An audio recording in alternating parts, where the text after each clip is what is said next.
Il y a une masse de personnes qui aujourd'hui ont envie de manifester et d'agir pour dire que cette société-là, telle qu'elle est conçue, ils n'en veulent plus. On a besoin, du coup, c'est le sens de notre présence ce matin, d'avoir des mobilisations massives. Et là, jeudi est un rendez-vous important. C'est-à-dire que le mouvement syndical ne peut pas être en recul parce que le temps politique, s'il a son importance, il ne prendra pas le pas sur le temps de la mobilisation sociale et syndicale.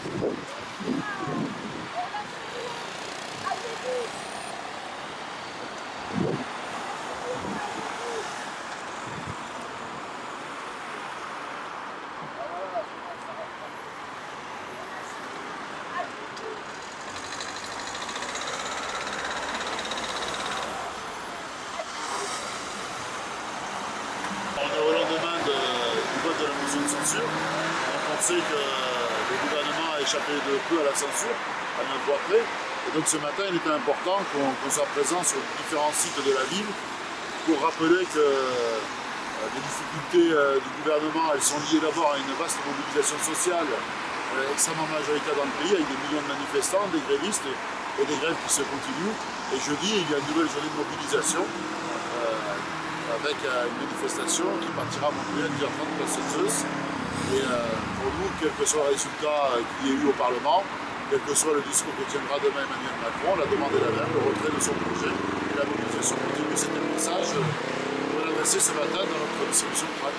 Les trois quarts des gens s'arrêtent, sont intéressés, nous remercient d'être là, voilà, nous font des signes, en espérant qu'on les verra aussi dans la rue le 23. L'idée étant que, plus que nous soutenir, c'est que vous soyez aussi avec nous le 23, évidemment, mais le soutien on l'a, c'est clair. Les trois quarts des gens s'arrêtent, ils nous font des signes de sympathie et ils comprennent bien que cette réforme est totalement injuste et qu'il faut la combattre malgré le passage en force, comme je l'avais dit, et qu'on continuera quoi qu'il arrive. Voilà.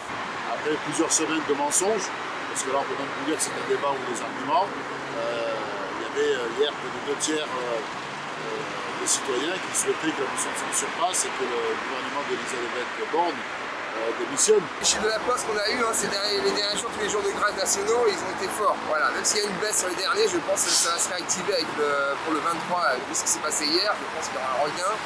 Donc on n'avait jamais vu ça à la Poste depuis des années et des années, depuis 95. Comment il peut y avoir une déconnexion entre 2 tiers de l'opinion publique qui dit qu'il faut que la motion de censure passe et un gouvernement qui conserve une courte majorité au Parlement. Donc il faut qu'à un moment donné, on ait des mécanismes qui permettent de rappeler aux députés ce qu'est leur mandat, à savoir la représentation du peuple et de celles et ceux qui l'ont élu. Pas l'obéissance à un groupe politique ou à un parti politique ou au gouvernement. Alors on a une crise, on ne découvre pas une crise de système, on a un problème constitutionnel. Ce qui avait été imaginé par le général de Gaulle avec la 5e ne fonctionne plus du tout aujourd'hui, d'ailleurs y compris l'usage du 49.3 tel qu'il a été pensé par le général de Gaulle ne correspond pas à l'usage qui est en effet aujourd'hui par le gouvernement, et y compris lorsqu'il dit c'est un outil démocratique, c'est constitutionnel, à part qu'il a dévoyé de sa fonction, puisque à ce moment-là c'était pour éviter une paralysie au Parlement.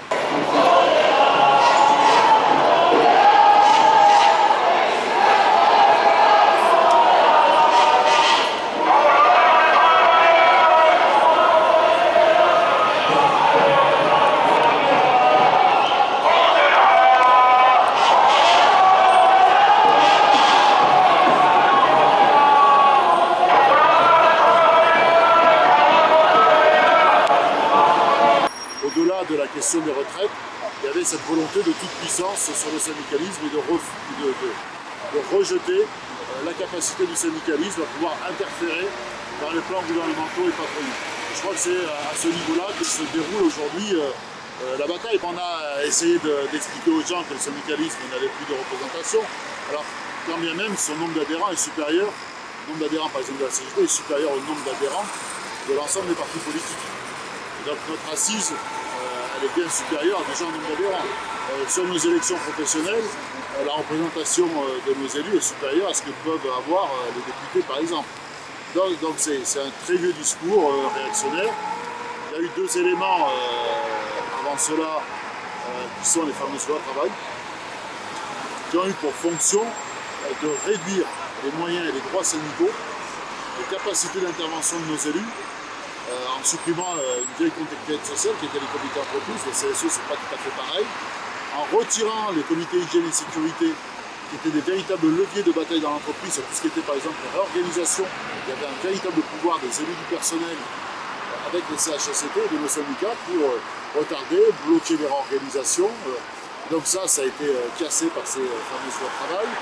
Diminution du nombre d'élus, de moyens, ce qui fait qu'en fait les élus se sont retrouvés complètement aspirés par l'activité quotidienne dans les entreprises, ce qui est aussi ce que demandent les salariés dans l'entreprise, d'avoir des élus. Et donc on a de ce point de vue-là, ils ont déjà tenté de ce qu'on appelle institutionnaliser le syndicalisme, c'est-à-dire de les ramener à une fonction primaire, simplement des activités quotidiennes de l'entreprise. Et d'ailleurs, quand on lit les discours de politique, à chaque fois que le syndicalisme s'exprime, on dénie le droit de s'exprimer sur les questions, on va dire, de thématiques politiques.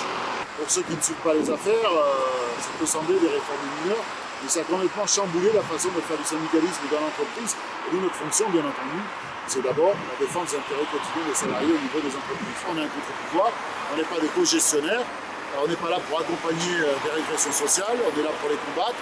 C'est ça la fonction du syndicalisme, en tout cas c'est ça la fonction de la société. Et donc dans l'attaque qui est portée sur le syndicalisme, sur ce dossier des retraites, il y a ça qui est en balance. C'est-à-dire qu'à un moment donné, ce qui peut être dans la balance, c'est si vous voulez continuer à exister, les syndicats, il va falloir vous coucher et accompagner les mauvais coups contre les salariés. Ce à quoi nous disons, on n'est pas là pour ça, nous on est là pour accompagner les aspirations sociales des salariés. Et donc la confrontation sociale, elle est à ce niveau-là, sur ce texte des retraites, parce que c'est une attaque d'ensemble. Ce qu'il faut comprendre, c'est que le syndicalisme, à un moment donné, il faut aussi qu'il y ait une envie, une colère, une aspiration des salariés, des jeunes, des retraités, de trouver l'emploi, à vouloir mener les combats. On le sait, des fois, les gens sont mécontents, mais ils sont résignés. Aujourd'hui, on a passé un cap. C'est-à-dire, pour l'instant, on a passé le cap de cette résignation qui durait depuis de longues années, de trop longues années, pour aller vers une envie de se préoccuper de ces affaires. Et on le voit dans tous les sondages d'opinion. Beaucoup de gens disent qu'ils sont prêts à soutenir les syndicats, d'autres qui sont prêts à y adhérer, d'autres qui sont prêts à faire grève à des niveaux et à des seuils qui sont bien supérieurs à ce qu'on a connu jusqu'à présent. Derrière ça, il y a toutes les questions du pouvoir d'achat, toute la question de la précarité, de la dureté, de l'inconnu de l'avenir, il y a toute la question de générations qui vont être amenées à vivre plus difficilement que les générations qui l'ont précédé, dans un pays, on le rappelle, où les profits n'ont jamais été aussi importants. Et donc il y a ce creusement des inégalités, il y a ce fossé des inégalités extrêmement important et qui devient insupportable. Il ne devient pas simplement insupportable, mais il y a une masse de personnes qui aujourd'hui ont envie de manifester et d'agir pour dire que cette société-là, telle qu'elle est conçue, ils n'en veulent plus. On ne lâchera rien, on continuera, on sera dans la rue, on fera des distributions de crack, on sera là bien sûr le jeudi massivement en grève et en manifestation le 23, et on fera des actions comme on a fait hier par exemple devant le MEDEF, comme on a pu faire aussi à Total, des actions qu'on peut faire, de blocage circonstanciés, des blocages qui nous permettent de faire comprendre aux gens que cette réforme est injuste et qu'à un moment l'économie, il faut qu'elle pâtisse pour qu'on puisse avoir une pression sur le gouvernement forte.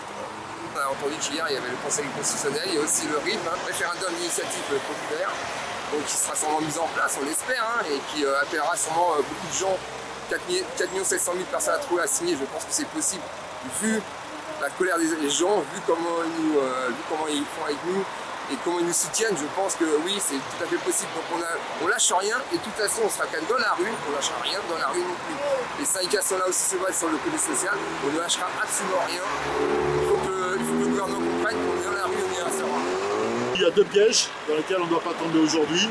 Le piège de la violence, parce que le gouvernement il n'a pas beaucoup d'échappatoires. Un des échappatoires, c'est la répression. C'est que tout cela prenne un tournant violent, parce qu'évidemment, les gens sont ulcérés. Évidemment, ça peut déclencher des colères qui sont légitimes. Donc le gouvernement, moi je pense, y compris qu'avec l'usage du 49.3 qu'il fait, il veut attiser, il veut nous amener sur ce terrain-là. Parce qu'effectivement, là, on rentre après sur le terrain qui permet de lâcher la répression. Et effectivement, à partir de là, le mouvement va perdre de sa substance. Je pense que c'est super important de faire face au CRS parce que sinon ça va déborder encore plus. Mais je sais que j'ai beaucoup d'amis ici qui ont arrêté de manifester pendant la manifestation parce que justement ils avaient peur de se faire attraper ou de se faire frapper, ou même de se faire ficher, et du coup c'est surtout frapper. Ouais. On a un mouvement qui est massif et qui est pacifiste. Et si massif, c'est parce qu'il est pacifiste. Et donc il faut qu'on reste dans cette unité, dans cette détermination, dans cette responsabilité, mais pas donner de prise aux provocations de l'État. Moi je crois que c'est évidemment le piège, pas parce que j'ai un problème avec moral, avec la violence, mais c'est parce que c'est la porte de sortie du gouvernement. C'est comme sur les lois travail, qu'à un moment on ne parle plus que des vitrines brisées, des heurts avec la police, des blessés, des arrestations, et on ne parle plus du sujet. Le deuxième piège, c'est là où aussi où ils sont en train de nous amener, c'est de tout tourner sur la sphère politique. C'est plus qu'une histoire constitutionnelle, c'est l'histoire des partis politiques, c'est la réorganisation des LR, et donc on invisibilise le mouvement syndical.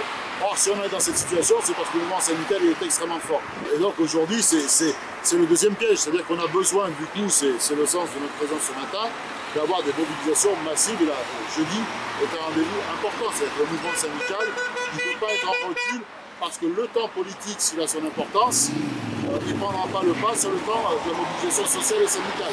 Parce que c'est elle aujourd'hui qui est légitime, c'est elle qui a permis de mettre le gouvernement dans les difficultés dans lesquelles il est, c'est elle qui a permis d'empêcher qu'un certain nombre de députés se prononcent pour cette réforme, oblige le gouvernement à user du 49.3. Donc la mobilisation sociale doit conserver son unité, sa force, sa responsabilité, son caractère massif, et donc il faut que nous soyons des millions jeudi prochain à manifester.